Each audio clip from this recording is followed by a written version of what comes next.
Muslims during the golden age of Islam between the 7th and the 17th centuries AD traveled throughout the planet and had a profound impact upon human relations. And when the Portuguese had finally overcome the Muslims in Al-Andalus, in 1492 we find the last stronghold, Granada, falling. They inherited a technology that was a combination of the technologies of China and India and ancient Europe and Africa and the world. And it is reported that one of the conquerors, known as an explorer, Vasco da Gama, he rounded the Cape of Good Hope in the 15th century, and he was seeking a way around southern Africa. It was not surprising that he was able to do this, because his boat was designed by Muslims, and he carried an astrolabe with him and other devices, and Morescos were on his boat, and he hired a navigator, Ahmed bin Majid. And so he found his way around with Islamic help and reached into the Indian Ocean. And the Arab seafarers were familiar with the Indian Ocean from earliest times. Now historians and geographers are realizing that not only did they travel the East African coastline, but they went deep into the south. What is reported is that they actually went around the southern part of Africa, and they made it into the Cape of Good Hope long before European presence. The first recorded presence of Muslims in the Cape, where we actually have written records, is coming in the Western Cape around the 1650s. And in what is now known as Cape Town, the Dutch established a colony on the coastline. In this colony, they brought slaves and political prisoners from India, from Indonesia, from New Guinea, from Malaysia, from Madagascar, and from East and West Africa. And this base of operations that the Dutch had developed, you could say, or it is now known as the mother city of South Africa. And within the Cape itself, there were a number of early Islamic personalities.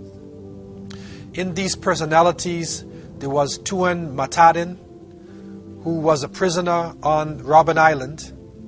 There was also Tuan Rahman and Tuan Mahmud, who came from Sumatra in Indonesia. In 1667, they were able to establish a community in an area of Cape Town that is known as Constantia. And by 1694, and especially in April 2nd of 1694, a special personality comes into the Cape region.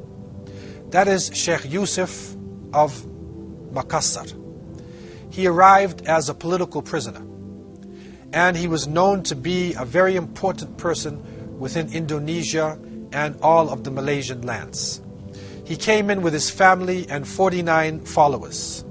He was related to one of the sultans of Indonesia. He had made pilgrimage to Mecca in 1644. He stayed in Mecca, and he became fluent in the Arabic language. He memorized the Quran. He became proficient in Quranic interpretation known as tafsir. He studied the hadiths, the sayings of the Prophet Muhammad, peace be upon him. He studied jurisprudence. He studied the traditional Islamic sciences. And he became a very important person within the culture of the people of the Cape. He is known to have struggled in Indonesia. And it is through his efforts that a community starts to develop. And we find, again, a beautiful blending that is happening within cultures that develops the culture of the people of the Cape. The Dutch had used their superior weapons to defeat the Indonesians. They also used division between emirs and kings and greed, something similar to what happened in Andalusia. Sheikh Yusuf himself resisted colonization, and with 4,000 fighters, he resisted for a long period of time until finally he was captured and exiled to Sri Lanka. From Sri Lanka, he then entered into the Cape. And so he is recognized as a very important personality within South African Muslim culture. He is looked upon as the father of the Muslims within the Cape. In his group, his colony that was set up, were 12 imams and their wives and their children. And they settled in the mouth of the Erst River. And Sheikh Yusuf of Makassar, rahimahullah, he was able to rally the Muslim slaves to conduct religious services, and he spread Islam to the indigenous Khoi Khoi people who were living in that region. He died in 1699, but he is still known today as the father of the Muslims of the Cape and as a very important figure within Islamic history in Southern Africa. He wrote books in 3 languages. He wrote in Malay, Boganese, and in Arabic. And his memory is cherished by the people of the Cape and recognized as one of the most important individuals in their history. By 1725, the Cape is now developing, and slaves are being brought in, again from Indonesia, from Madagascar, from East Africa, from different parts of Sri Lanka and India. And it is reported that 3,000 convicts, prisoners of war, were brought in specially to work on the harbor itself. And amongst these prisoners of war are people that they call bandit imams or exiled imams. And these imams worked directly with the people. And what they presented for the slaves at that time was an alternative culture. So you could say in a sense that it was a form of resistance. And that's why the authorities called them bandits, although they were highly religious people. But they were giving an alternative to the alcohol and the adultery and the confusion that was coming within the predominant Dutch culture at the time.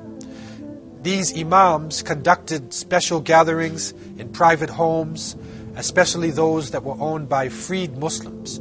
And their resistance became powerful. And many slaves, or especially those people who were able to come out of slavery to manumit themselves and were free, entered into Islam. Another important issue happening in the Cape region at the time is that wine becomes an important export.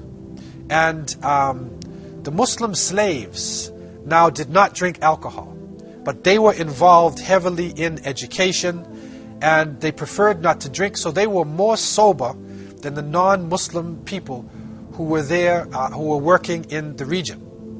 And so large numbers of people accept Islam, and upward mobility is actually developed through accepting Islam. And the Dutch authorities, although they hated the resistance in the Muslims, they wanted to have Muslims working because they weren't drunk, they were honest people, and they prayed. And that is a benefit for somebody who is controlling an area and needs strong, sober, sustained help. When the British abolished slavery and they freed African people in a number of their colonies, about 5,000 of these Africans came into the region between 1808 and 1856. They came mainly from Mozambique, and when they came into the region, they actually saw Islam as the best alternative for their lives. So they entered into Islam in large numbers, and they bolstered the Muslim community, and strong madrasas start to develop. So that by the year 1780, individuals are rising up, one of them known as Tuan Guru in the Malaysian language, or Imam Abdullah ibn Qadi Abdus Salam. He comes out, he emerges as the strongest personality at that time. he was banished to Robben Island, the same place where President Nelson Mandela suffered during the apartheid regime. Tuan Guru was banished to Robben Island, and finally, when he came out in 1793, he wrote the Quran, the whole Quran, from his memory. And this text is still found today in the first mosque that was established in Cape Town. And this masjid that was established around 1834 is known as Awal Mosque. And so it is the first mosque to be established in the Cape. The Imam, of course, coming out of the tradition of Tuan Guru, and right in line with these teachings, helps the people to come into Islam. So what happens is that Tuan Guru and the others who follow him then convert many people, not by force, not by violence, but people come into Islam through education. People see Islam as a means of raising their status in life, as a means of understanding what is happening in the world. And it is reported that those who were still in ball and chain slavery, those who could not move around in the evening because of the chains, would get up in the middle of the night and pray tahajjud prayer with chains. They would get up in the middle of the night and read the Quran in chains. This is a powerful part of the history of Muslims living in the Cape. And this is part of the important understanding which is now arising out of the Cape region, that shows the connection between Muslims in Southern Africa with Muslims living in East Africa, Madagascar, Malaysia, Indonesia. And we find from the writings and the teachings of the scholars that the Muslims in South Africa in the early period were also connected with the Muslims in Arabia. Their leaders had studied in Mecca. The teachings were coming from traditional Islamic sciences, and the culture that develops becomes connected directly to the Muslim world. The Muslims in Southern Africa living at the Cape developed a beautiful culture, which was another blending of Islamic cultures and the indigenous languages and understandings of the region. And this is in line with what happened with the Swahilis, who developed a culture based upon Arab merchants who were coming into East Africa and intermarrying with the indigenous people of East Africa. In this case, we have slaves and political prisoners who are coming from the East, coming from Indonesia and Malaysia, from Sri Lanka, from Madagascar, from East Africa, and even from West Africa, all coming into the Cape, and they are being controlled by the Dutch. They are also living within South Africa, and the leading or the major indigenous group are the Khoi people, and so their language, the indigenous language, now mixes with Malaysian languages, and then mixes with the Dutch language, and from out of this comes a new language. And this Dutch-based language is called Afrikaans. And so basically what it is a Creole form of Dutch, but there is so much influence from Malaysian languages and some touches of Khoi also, that it takes on a new form. And what is interesting about Afrikaans is that it is expressed by the people in a local way, and also it is written in the Arabic script. So what we are finding is that in the same way that in Al-Andalus, that Spanish was written in Arabic script, also in West Africa, we find that Mandinka languages, the Songhai language, the Fulani language, Wolof, the languages of the Tawarik, are also written in the Arabic language. We find that Persian is expressed through the Arabic language. Turkish is expressed through the Arabic language. So we find that Arabic becomes a lingua franca. It becomes a language of education, a language of culture, a language of even transmitting non-Arabic expressions. This is a powerful testimony to this language. And at that point in history, Arabic was still dominating much of the world. Muslims were the first to write Afrikaans in Arabic script. And so the early expressions of Afrikaans are coming out within Islamic texts. So we find, for instance, books on Aqidah, on faith, books on grammar of Arabic, on interpretation of the Quran, on the traditions and sayings of the Prophet Muhammad, peace be upon him. They are written in Afrikaans, but it's an Arabic script. So these textbooks actually now are considered to be one of the most important aspects of the written heritage of Southern Africa. And it is now being brought together in the African Union to make part of the rich culture of the African continent, which brought together people from different continents and different languages. And again, it is so interesting that Arabic is at the basis of this. And Muslims are the agents of bringing together different nationalities and also raising education to a high level within society. So this young Muslim community living in the bondage of slavery then becomes liberated when slavery is abolished. But following this, a terrible period of colonialism is developed in South Africa, which eventually leads into what is known as apartheid. And that is where people are separated based upon their color and based upon their nationalities.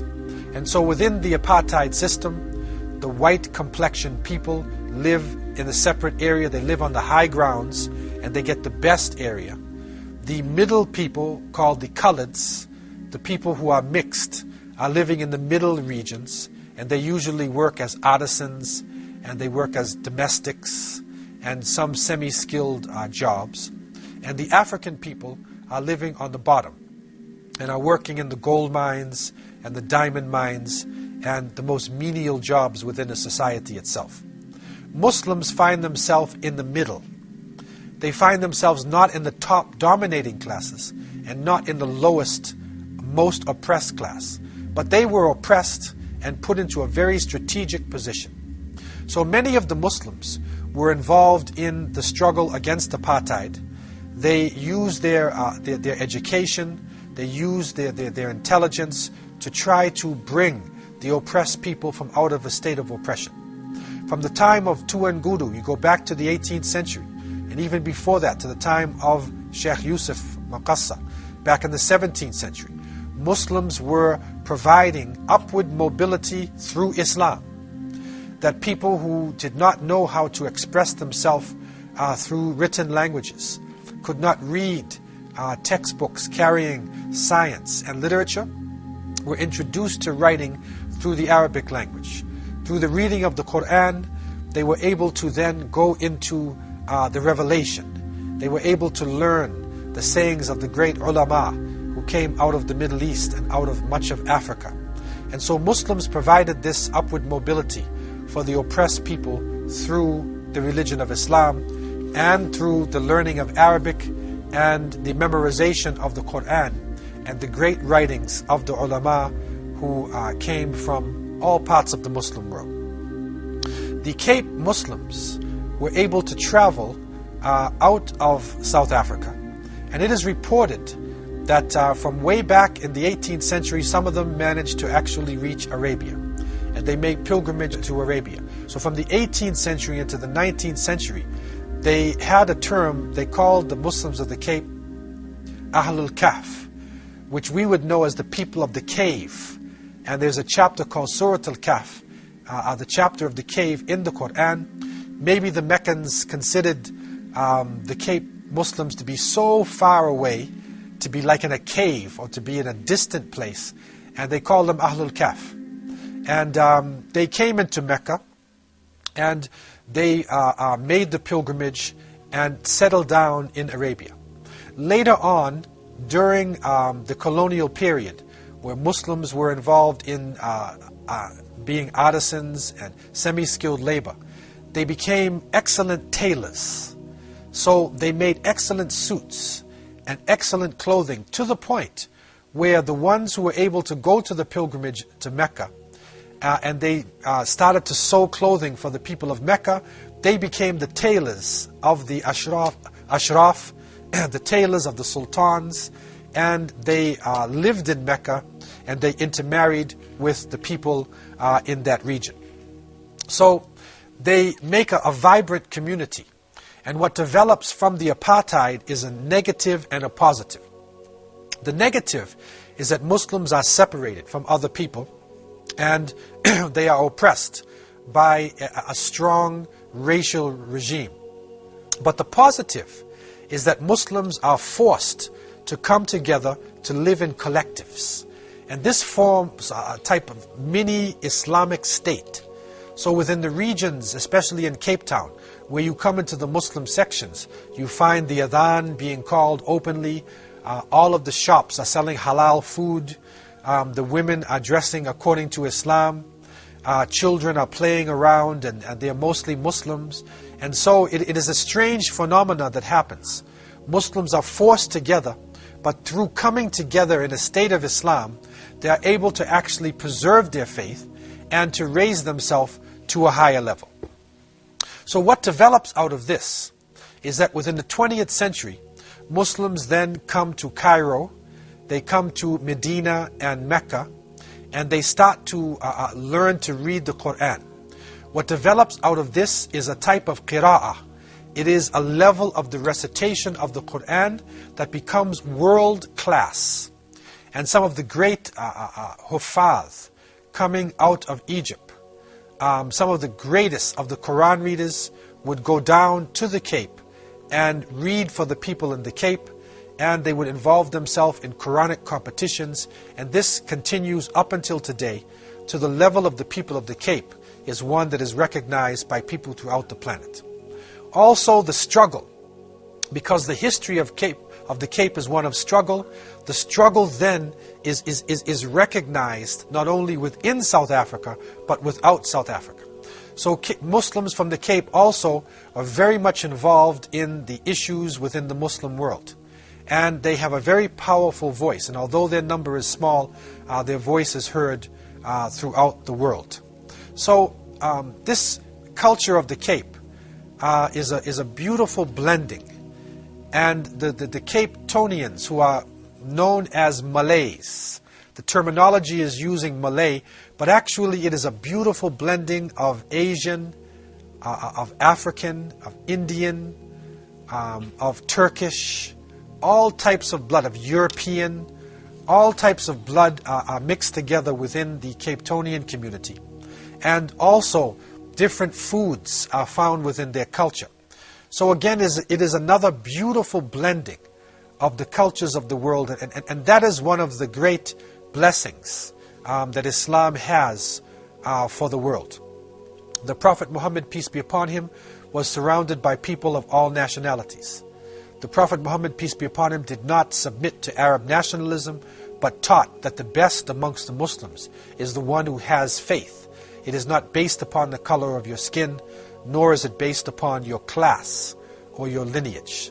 So the Muslims of the Cape continue in this tradition, and they are able to build over 150 masjids within Cape Town and its vicinity itself.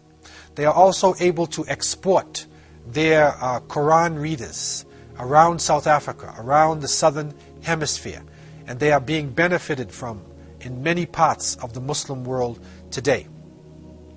This is part of the legacy of struggle. And from the early times, Sheikh Yusuf of Makassar, Tuan Guru, and all those who were struggling to maintain the Arabic language, those who would get up in the middle of the night and perform tahajjud prayer, those who would read the Quran even though they were tortured to the point of death. It is through this struggle that Islam continues and thrives, and that Muslims are able to participate in the struggles of other people in other parts of the world. And so we again open up this gem of wisdom, an untold story of Islam, an untold story of world history.